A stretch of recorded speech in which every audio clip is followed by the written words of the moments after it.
Hey guys, it's YOU WACK, and it's been a couple of days since Moira actually got announced to the Overwatch world, but it's been a full 24 hours since she actually got put on the PTR. Now, a few people will be wondering when is she going to come on PC, but more importantly, when is she going to finally be put on the Xbox and PlayStation 4, and it's been like this for every single DLC hero, and it's probably going to be the same situation right here. It's probably going to be a month from now, and it really does suck because, well, I primarily play on Xbox. I'm not going to be able to play her for a full month on there, and same thing for you guys. You're not going to be able to experience the magic that she brings to the Overwatch world for a few weeks now. But you guys have to realize the reason why Blizzard puts her on the PTR before the live game is to work out all the bugs, the kinks, and the quirks to make her, well, a decent hero that everyone enjoys. But it still sucks because you're not going to be able to experience her, because it's sort of like that SpongeBob meme where Patrick and SpongeBob are having fun outside, but Squidward's just in his house looking down from them just having fun, and that's the same feeling that us console players are having. But either way, you're going to be able to experience her. It's going to be a lot of fun, but for this video, what I wanted to do was really talk about, okay, is she a bad hero? Is she an overpowered hero? Is she even worth my time when she finally gets released on the full game? Because a lot of arguments are going to be made when a brand new hero, any sort of brand new hero first releases, whether it was Doomfist,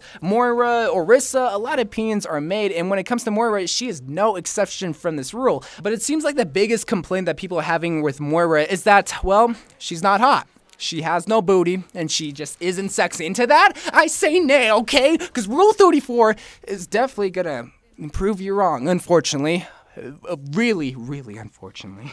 No, but in all seriousness, it seems like there's a lot of complaints to her being not an original hero, right? Because, oh, she's the same as Symmetra and Zenyatta. Oh, she's just a combination of Tracer and Reaper. She's the same thing as Bastion and Genji. Okay, maybe not the third one, okay?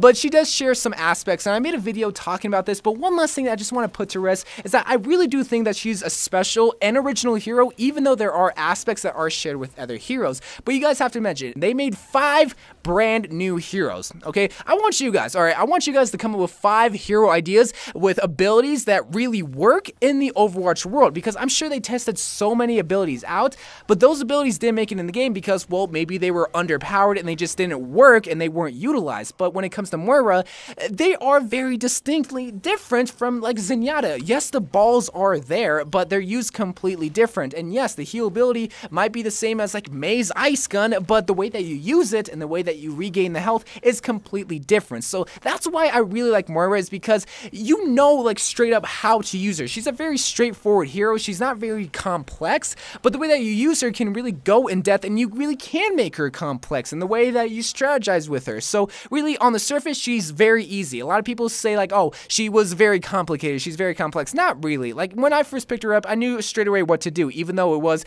Moira's versus Moira's, I knew exactly what you needed to do. I knew what you needed really to do with the balls. Again, I'm not trying to make myself to seem like a Moira expert or the next Moira main on console, but really, that's just how she's really designed. She's straightforward, you know how to use her, and she's a great hero nonetheless. Now, is she an overpowered hero? Because people will look at this hero and say, oh, well, she's overpowered, I've seen gameplay, I'm a total expert. Listen, dude, okay, sit down for a second, okay? I made you some tea.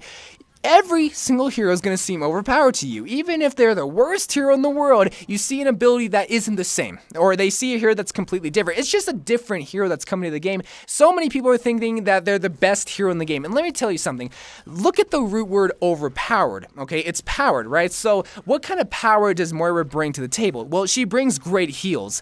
But you guys have to imagine, she just can't willy-nilly just throw that heal around. No, because it runs out. She's not like Mercy. She's not like Zenyatta where they have unlimited heals.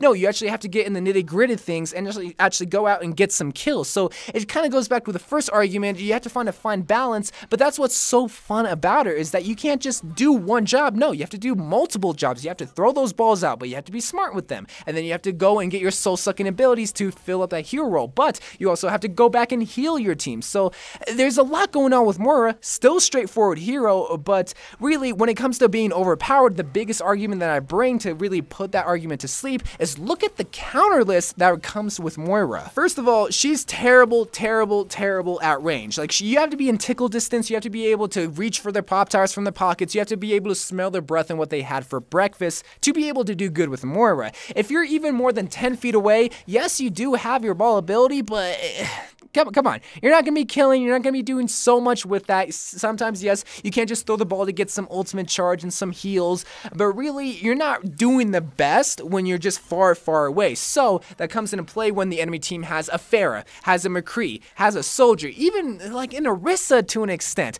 You know, when they have a bunch of at-range heroes that can totally demolish a Moira, then she doesn't seem that overpowered now, does she? But that comes with the smart play and realizes, okay, can I still do this? They have a Pharah in the sky. Can I still be a great healer? Because that's the main role that Moira is supposed to do. Yes, she can still get some kills, but can you still be a great healer when they have those counters? And that just comes with experience, that comes with map knowledge, with game sense, all that kind of stuff. And that's what I really like about it, is that you can distinctly see the counters on the field and realize, okay, now she isn't that powerful anymore. But is she a bad hero? When it comes to me, no. I really don't think that. There's going to be a time and place where you need a Moira, and there's going to be a time and place where a Moira main comes in your game and completely wrecks you guys because, well, she practices Moira too much, or he, it could be either or.